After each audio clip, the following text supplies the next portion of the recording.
If you have a question during the show, we want to hear it. Your input is a big part of what makes the show successful, and we thrive on your energy and insights. Whether it's a quick comment, a thoughtful question, or an opinion you just have to share, don't hesitate to drop it in the chat. And if you want to make absolutely sure your message stands out and gets featured on the show, there's an easy way to do that. Use the super chat feature. Just click the $sign at the bottom of the chat box to send in your super chat. This guarantees that your message gets on the air, and it's also a fantastic way to support our channel. We rely on your support to keep bringing you the sports content you love, and we appreciate every bit of it.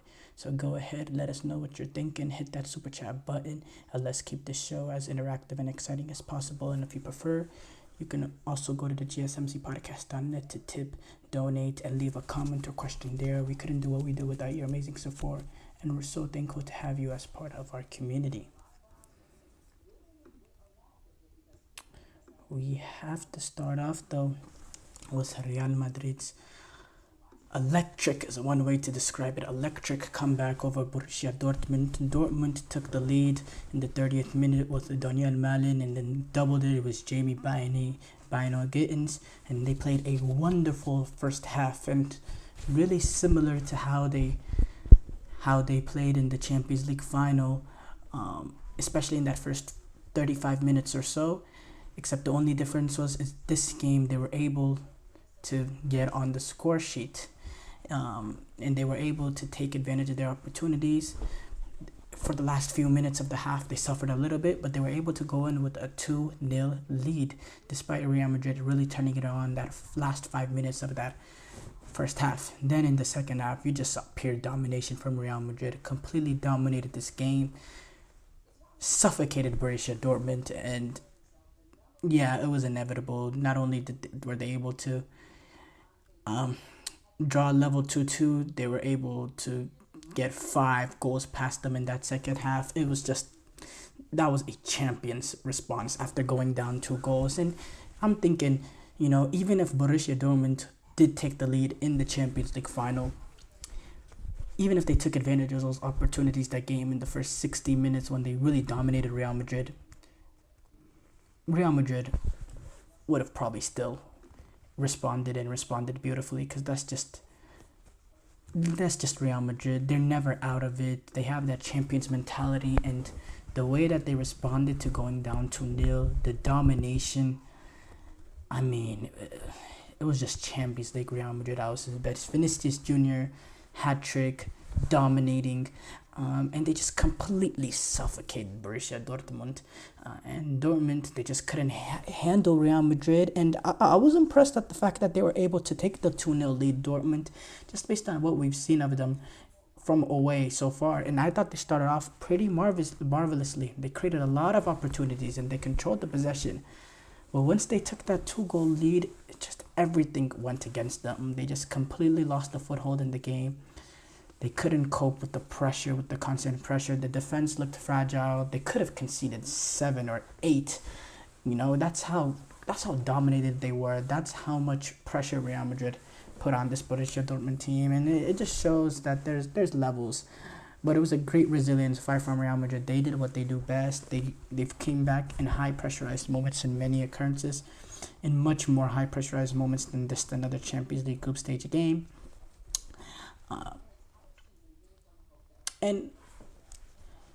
And the way the game shifted from early on Dortmund dominating to Real Madrid just completely taking it over in that second half, and even to an extent in the last 5 minutes of the first half, it was just really, really impressive for Real Madrid. It was a good bounce back too, because if they were to lose this game, they were in danger of only having 3 points through their first 3 games, which would put them in an awkward position if they're trying to, clinch a top 8 spot, which automatically gets you into the, the knockout stages. Or the round of 16. You don't have to play that extra playoff to get in, which is unnecessary if you're a team like Real Madrid playing that extra playoff.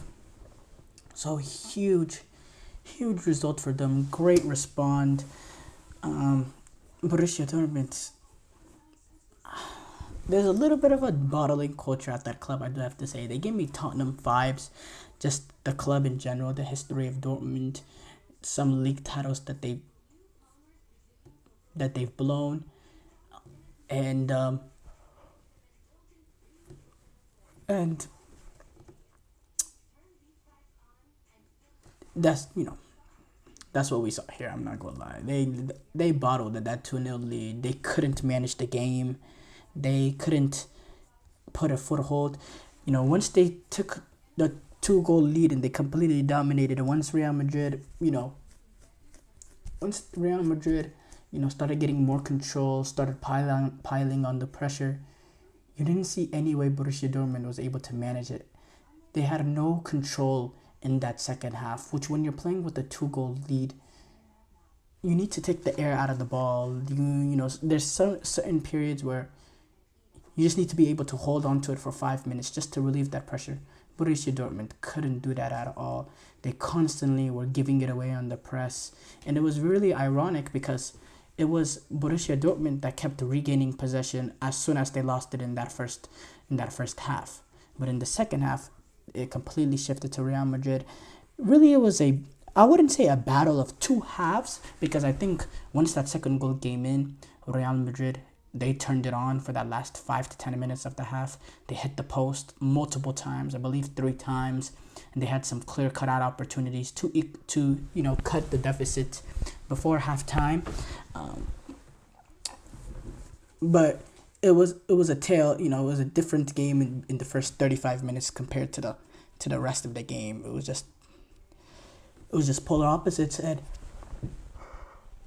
this is what Real Madrid has been. Even when they're uncomfortable, they're comfortable. Even when they don't have possession of the ball, they're still able to be clinical with the opportunities that they come. Even when they go down and then they're in a dangerous situation, they can turn it on out of nowhere. That really is Real Madrid's DNA. What this Real Madrid team is. Vinicius Jr., he's just a different player. He's just a completely different player when he puts on that Real Madrid jersey. Compared to what he is with Brazil, just a completely different player. The dominance game in, game out, the importance that he provides as well for this Real Madrid team, how important he is, the skill, the quality he has, his ability on the pace. I mean, that goal, cutting it onto his right foot. I mean, what a sensational goal.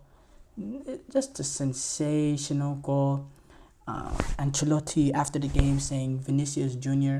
will win the Ballon d'Or. In my opinion, he will get the award. It's not about tonight. It's what he did last season. Tonight's hat-trick can help his case for next Ballon d'Or. Even Lucas Vazquez saying, I told Vini Jr. that he's the Ballon d'Or after every goal tonight. The second half of Vinicius should be shown to all children so they can see how football is played. It was that kind of magisterial performance. Obviously, he was player of the match. And I do have to say, it keeps reiterating Vinicius Jr. is the best player on this Real Madrid team. Yes, Mbappe, is a really, really good player, really, really talented player. But Vinicius has been the player that has been that very important piece, really carried them in key moments throughout this, run that they've been having post Cristiano Ronaldo. It's been him. And for us to think, Mbappe was just going to take that reign as the leader and as the most important player for Real Madrid, maybe it was a little naive. I didn't believe that because I think it's a hard transition to make into a team that's this good, to suddenly become the main man for the team, especially with a player like Vinicius there, who it plays Mbappe's primary position. But yeah, I mean, and also what he's done at Real Madrid has been remarkable. I mean, you go back to 2020 when he was initially came in, there was a lot of people that thought he was a flop. A few years later now, multiple people is saying he's the Ballon d'Or. You see the praise that he's getting, and I just wish that this Vinicius Jr. would show up for Brazil, because that'd be a game changing. And obviously playing for Brazil and Real Madrid is different. The pressure of playing for that Seleção and the quality that he has around him is different. Even though when it comes to international teams, there's not, even in this current Brazil, there's not much teams that have more quality, more national teams that have more quality, more flair to them. But at the same time, he's just two different players, And for Brazil's case, as a Brazilian national team fan, I really, really, really would like to see this with Brazil. I do have to say. And again, I reiterate, important win for Real Madrid in the fact that they lost their last Champions League game, and they don't want to be sitting with anything less than 6 points with 2 games, with was top 8 qualified automatically for the knockout stages. They want to get into that. As far as Borussia Dortmund, not the worst loss in the world. They're still sitting in a good position with 6 points from 3 games. Their goal differential is still at a high mark because of the 7-1 win that they had over Celtic.